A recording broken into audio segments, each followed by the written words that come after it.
What's up, guys? I haven't done a review in a long time, and I'm going to try to start doing more reviews in the car because I feel like that is I've always kind of been against doing that. I don't know why. But I started to realize I watch so many YouTubers that a majority of their content is filmed while they are driving. And I'm starting to realize why so many people that do like daily content, especially like in the gig workspace, they do it while they're driving because it is so much easier to just pop your camera on and talk while you're fucking like on a 10-minute, 12-minute drive. And as long as it's like, maybe something used to watching like TikTok, so like if you drive while you're on live, you're gonna get banned, but YouTube doesn't really care that you're doing it in the car as long as you're like paying attention to the road and everything. So this is probably what we're gonna do, that finally get like because there's been so many things I've watched I just have not reviewed, and I don't know how this is gonna sound because with the driving, but we're gonna try this out, see how it sounds, see how it does. But yeah, Daredevil Born Again season 2. I remember it pretty well, so I'm just gonna go. I'm just gonna get my thoughts on it. Like, overall, I think why this show isn't doing as good and why people aren't loving it as much, because there was a minute there when it was Invincible, The Boys, and Daredevil Born Again coming out, and everyone far and beyond Invincible season 5 was the better show. Invincible season 5. We're on season 5. We're on season 4. Whichever season Invincible we're on, that was the better show out of The Boys and out of Daredevil Born Again. Like, far and beyond. Like, Invincible genuinely is one of the better shows of the last 10 to 20 years. Animated or not. It is definitely one of the, like, because there's a stretch there. I know I'm going off on a ramble like always, on a tangent like I always do, but after like Cartoon Network kind of went down and Nicktoons kind of went down and Nickelodeon, and they all started focusing on animated shows like they had been for a while, there was a stretch there when we didn't have a really top animated show until Arcane came around, and then Arcane season 2 came around, and everyone was like, all right, fuck Arcane. But now Invincible is back around, and Invincible is generally like one of those shows where it's like, I think Invincible is going to be a great gateway. Like, I think there's a lot of young people who are probably watching Invincible and they're like, we want something similar to this, as like this journey similar to Invincible. That's when they're going to discover Avatar: The Last Airbender. And what's going on with Avatar: The Last Airbender is a whole nother discussion. But I'm saying, out of all the shows that kind of released over the last like couple weeks ago, it was like Daredevil Born Again didn't have the type of buzz that Invincible and The Boys did. Now, did The Boys hold on to their buzz? Not really. Like, they're in a very shit spot right now. But when those first couple episodes came out, everyone thought The Boys was about to do some great shit. Now they're doing some fuck shit, but when the first couple episodes came out, everyone thought we were about to get some great shit. But the problem with Born Again, I think, and the reason it doesn't get the buzz is because this is a show that is supposed to be in the MCU. It's supposed to be done with the Netflix handcuffs. We're supposed to be able to reference all this shit, do all this shit.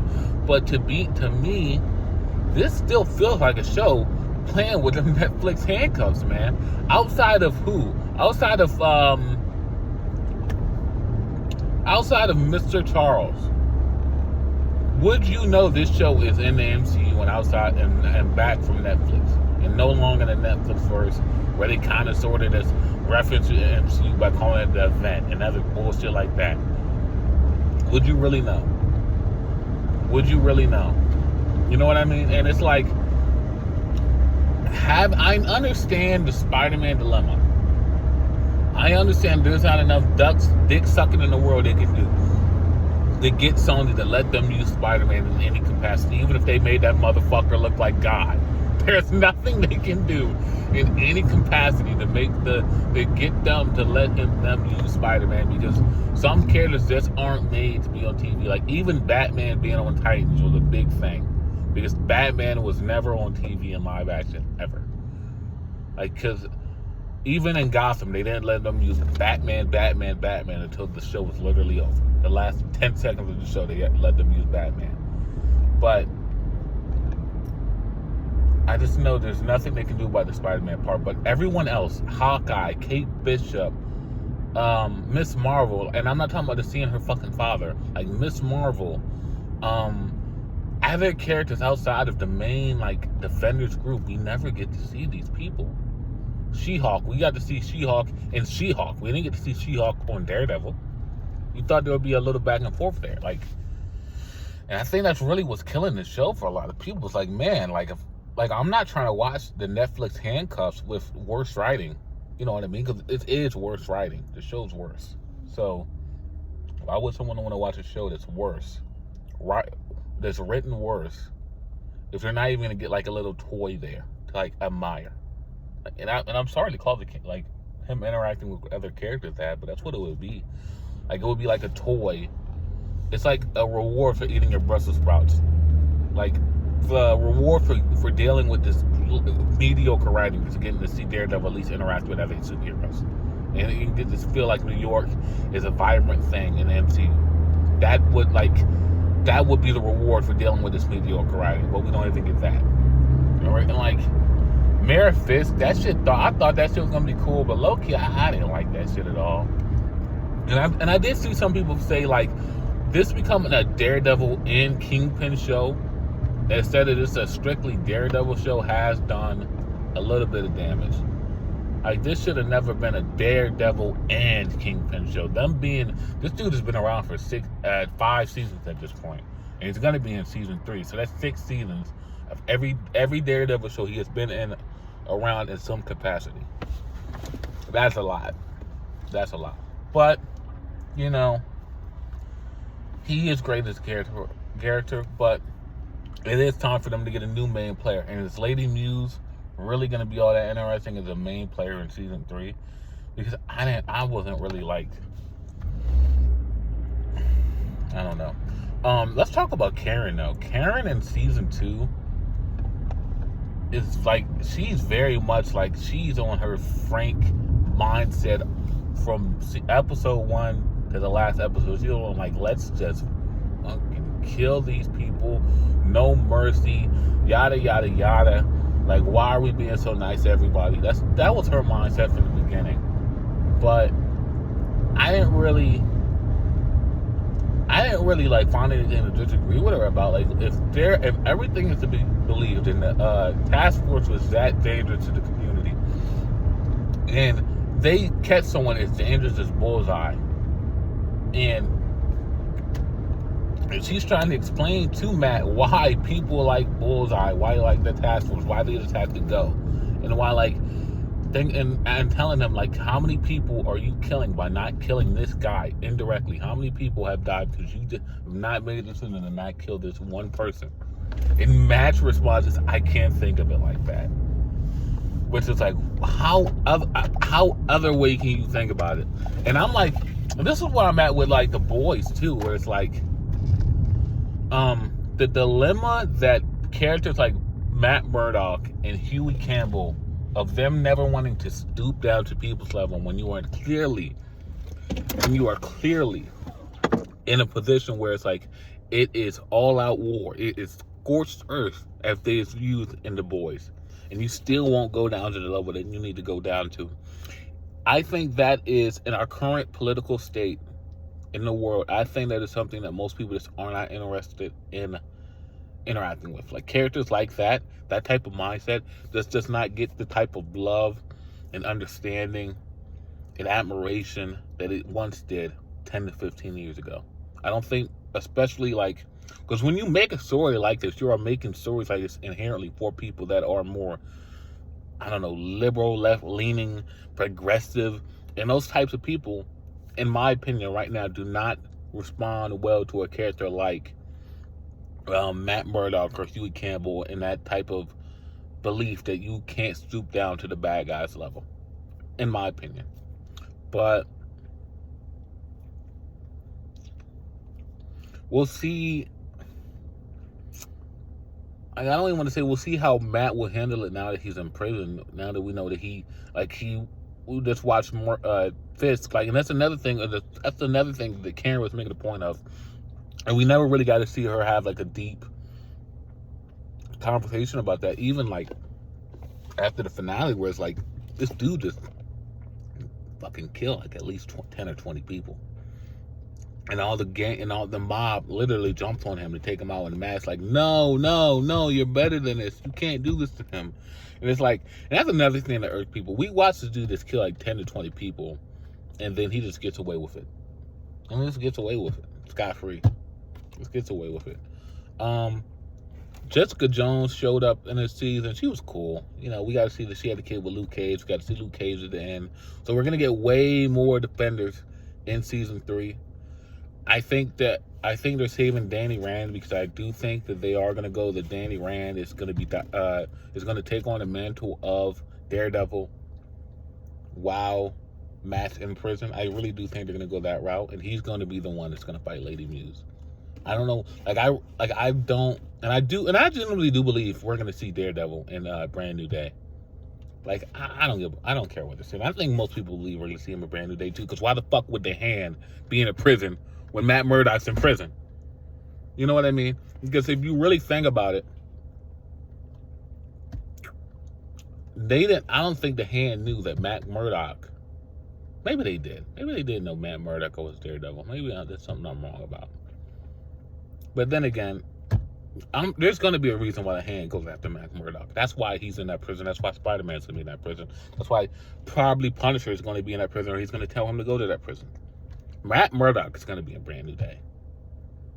He is. And if he is in that movie, watch the viewership for Born Again season 1 and season 2 skyrocket.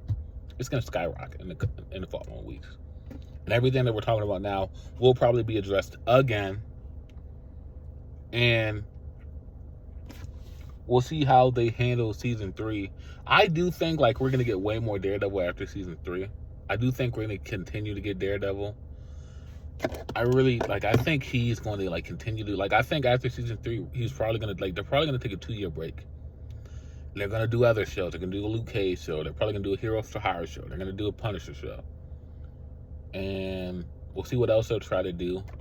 But I think a Jessica Jones show, it's going to be hard to do a Jessica Jones show when you know that she's with Luke Cage, but you want to do a Jessica Jones show, but you also want to do a Luke Cage show, but you also want to do an Iron Fist show, and they're all in New York. It's like a comic book run where it's like there's so many things intertwined. And they're not intertwined here and there, intertwined every second of every day. They intertwine because these people are that connected to each other. So it's going to be very interesting to see how they write it out.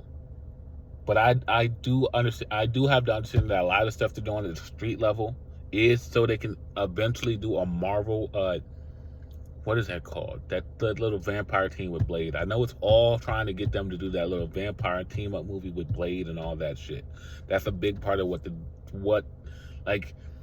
the street level characters will have their individual stories, but their bits and pieces of the conclusions of their stories will always lead up to something bigger. And I think that's one of the things they wanted to lead up to. So yeah, I'm gonna talk about BB. I didn't really vibe with her character. Daniel was great. I always loved seeing Tony Soprano's son and stuff. He just seems like him and Cooper Hofferman. They seem great. They seem like everyone's favorite Neville babies when you're not talking about Jack Quaid. But yeah, he was good in this show. Yeah, I think his acting was much better in season 2 than it was in season 1. I really do. I think he had way more presence in season 2 than he did in season 1. I think there were sometimes I saw him in season 1 and I was like, this guy doesn't have the presence. He seems like a bit of a schmuck. He seems like a bit of and you can be a schmuck and still have presence. Think of that guy in Succession. I can't remember his fucking name, but you know what I'm talking about, who's always with Tom. And he's just a fucking straight, but he has presence. And you can tell he's there. And you can recognize him. But I didn't get that with Daniel in season 1. I got that with Daniel in season 2. He got in the first half when he's still a bit of schmuck, and then he started to get more independent and thinking for himself and expressing his thoughts. So yeah, that pretty much covers everything. You know, the Vanessa death was pretty. It was good. You know, she deserved it. She deserved it. No Foggy still. Foggy's dead. He's not coming back. So I think that was a big thing people thought was gonna happen was we were gonna get Foggy, that was gonna be the thing they were gonna retcon, that stupid Foggy's still alive, he's just hiding or whatever. they're not retconning that he's dead. And genuinely, that's another thing that I see a lot of like hardcore comic fans talk about on Twitter.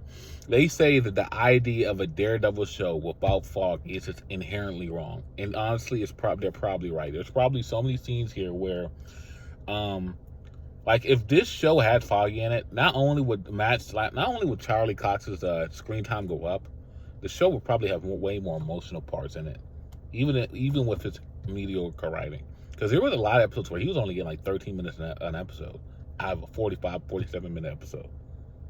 And people, and I said something on Twitter where I was like, yo, if they made a Miss Marvel show and they gave a Miss Marvel show this many side characters and a Miss Marvel show with that many side characters and she had 13 minutes of screen time for a 45 to 50-minute episode, people would fucking notice it and they wouldn't pretend it's okay.